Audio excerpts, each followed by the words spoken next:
Hello বন্ধুরা, দেখো আমি আজকে মটরশুঁটি ঘুগনি বানিয়েছি, যা রুটির সঙ্গে ব্রেকফাস্টের সময় খেতে অদ্ভুত লাগে। তার জন্য আমি কী কী নিয়েছি দেখো। আমি মটরশুঁটি নিয়েছি ছোলা থেকে ছিলে, তারপর দুটো আলু গোট গোট করে কেটে নিয়েছি, দুটো পেঁয়াজ নিয়েছি, আর নিয়েছি দুটো টমেটো, কাঁচা লঙ্কা, রসুন আর আদা। এটা আমি পেস্ট করে নেব। আর মটরশুঁটিটা জল দিয়ে ভালো করে ধুয়ে নিয়েছি। তারপর কড়াইতে তেল দিয়ে আমি গোটা গরম মশলা, তারপর দেব তেজপাতা, শুকনো লঙ্কা আর জিরে, গোটা জিরে দিয়ে এবার মশলাটাকে ভালো করে ভেজে নেব। ভেজে নিয়ে এবার গোট গোট করে আলুগুলো কেটে নিয়েছি, সেগুলো ধুয়ে এর মধ্যে দিয়ে দেব, দিয়ে একটু ঢেকে রেখে দেব। আমি আলুটাকে আগে ভাপিয়ে নিই। এবার ঢেকে দিলে আলুটা ভালো করে মজে যাবে। তারপর এর মধ্যে একটু হলুদ আর একটু লবণ দিয়ে আমি এটাকে ভালো করে ভেজে নিয়ে উঠিয়ে নেব। দেখো ভাজা হয়ে গেছে, এবার এটাকে উঠিয়ে নেব। তারপর এবার কড়াইতে তেল দিয়ে এর মধ্যে দিয়ে দেব গোটা জিরে। গরম মশলা তো গোটা গরম মশলা আগেই দিয়েছি। আমি খুব অল্প তেলেই রান্না করি। অল্প তেলে দিয়ে একটু গ্যাসের ফ্লেমটা লো করে পেঁয়াজটা দিয়ে এবার ভেজে নেব।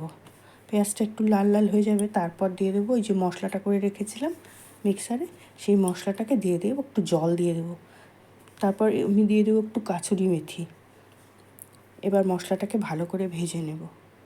হলুদ দিয়ে লবণ দিয়ে মশলাটাকে ভালো করে ভেজে নেব। যতক্ষণ পর্যন্ত এটা তেল ছাড়া ছাড়া না হবে ততক্ষণ অবধি ভালো করে ভেজে নেব। তারপর একটু রং করার জন্য একটু কাশ্মীরি লঙ্কার গুঁড়ো দিয়ে দেবো।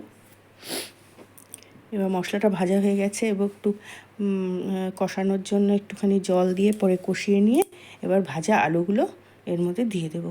তারপর মটরশুঁটিগুলো ধুয়ে রেখেছিলাম, গোটা মটরশুঁটিগুলো এবার দিয়ে ভালো করে সম্পূর্ণ মশলাটাকে ভেজে নেব।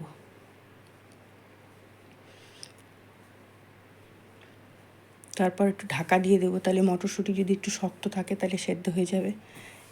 এরপর দেখো মশলাটা ভালো করে ভাজা হয়ে গেছে, তেল ছাড়া ছাড়া হয়ে গেছে। শীতকালে তো মটরশুঁটি প্রচুর পাওয়া যায়, এই মটরশুঁটি খাওয়াও খুব ভালো চোখের পক্ষে। দেখো এবার জল দিয়ে দেব। তো সবাই মটরশুঁটি খুব ভালোবাসে। এবার একটু ঢাকা দিয়ে দেব। ঘুগনি সেদ্ধ হয়ে গেছে, এবার ঝোলটা একটু টেনে নেবে। ততক্ষণে আমি এদিকে গ্যাসে বসে এদিকে রুটিটা করে নেব। রুটি মাখা হয়ে গেছে, এবার বেলে নিয়ে তাওয়ায় দিয়ে দিলাম। এবার রুটিটাকে করে নিয়ে তাহলে সকালের খাবার হয়ে যাবে।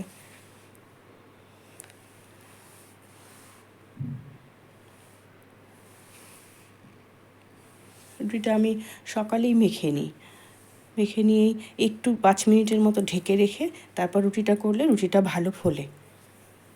এবার দেখো মটরশুঁটিও সেদ্ধ হয়ে গেছে, আলুও সেদ্ধ হয়ে গেছে, আমাদের ঘুগনি রেডি।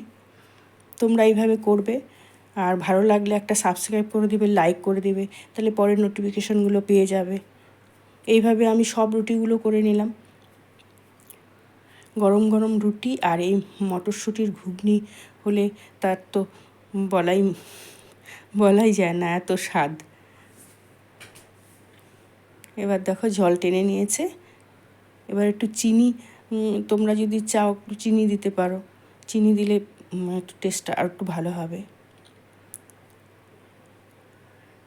এবার দেখো আমি নামিয়ে নিলাম। ঘুগনির একদম জলটা সম্পূর্ণ শুকিয়ে গেছে। এবার রুটি দিয়ে, সঙ্গে একটু পেঁয়াজ থাকলে তো আরও ভালো, দিয়ে রুটি দিয়ে আমি সকালে সবাইকে দিয়ে দিলাম। আমাদের এটা হলে আমাদের বাড়ির সবাই তো আর কিছুই লাগে না। তোমরা এইভাবে করবে, কেমন লাগলো কমেন্ট করে বলবে।